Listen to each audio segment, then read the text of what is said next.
So in episode 19 I sketched for the Lidbot challenge. I make a Marquette of the exterior of the living machine, one of the interior shaft, then I take some photos to help storyboarding.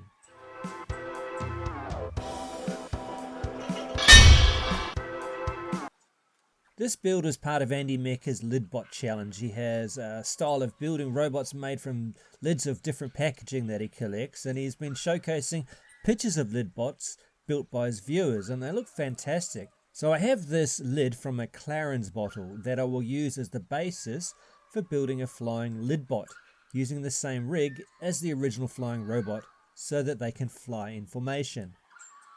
So let's get drawing. I have a boiler in the front, then an engine, which is clearly visible, lots of pipes and tanks and the like, a fixed tail and flapping wings like the first flying robot. Very simple squat 3-point landing gear. Just darkening it up with ink now. I was originally going to have moving pistons and gears and retracting landing gear, but instead I decided on a simple build I can knock off in a fortnight and the best paint job I can manage.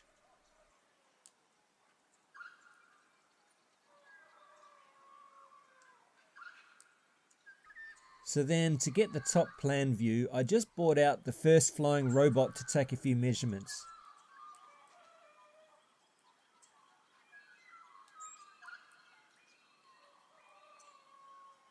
So for the second robot, I will make a shorter, fatter wing to give it a different flight dynamic. Meaning, probably, I'll flap the wings faster. It will have 3 hinges and the same controls as the successful flying version of the first flying robot. This sketch here is an idea to have pipes on the underside to power the wings, through steam pressure or something. I also have this idea to have a pivot mechanism to lower a bomb into place that looks like this. And here I am drawing what the front profile looks like. So as you know, the core building part is this Clarence bottle lid. I might also use balsa wood, wooden dowel, this plastic model tank, different flat plastic lids, a circuit board from a broken coffee machine, copper tubing, bits of Lego, some plastic bottles, lids and more lids. So you will remember from episode 13 the sketch of the exterior of the living machine. Well, I'm working at the kitchen table to start building a Marquette model of this space.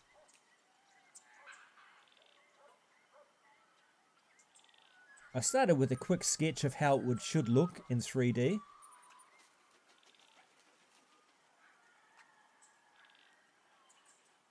Then I drew a plan view looking down.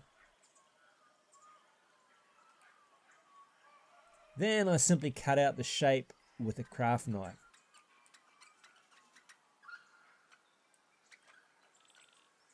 So I then drew the shape into a piece of foam board.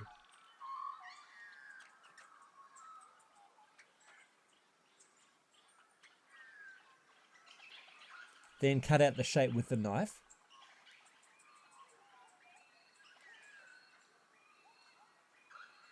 The next step is to stack up a number of these shapes and glue them all together. Just like that.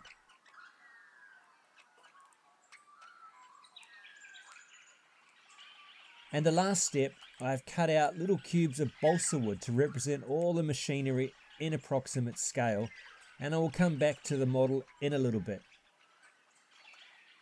So also in episode 13 I drew this entry to the interior of the living machine with a yin and yang closing door powered by a steam engine. I'm going to build a Marquette model of this with the foam board and card.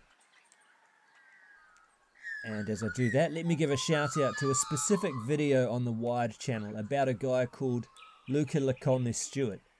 He has been making a 1/60 scale Boeing 77 entirely out of manila folded card and glue. It has engines, working landing gear, working flaps, seats, all of it. It's an incredible labour of love. He's spent 10 years making it. Links in the description. Alright, so just a note about the reason you might make a Marquette model. Well, it is a quick and easy way to look at the shape and see what does and doesn't work.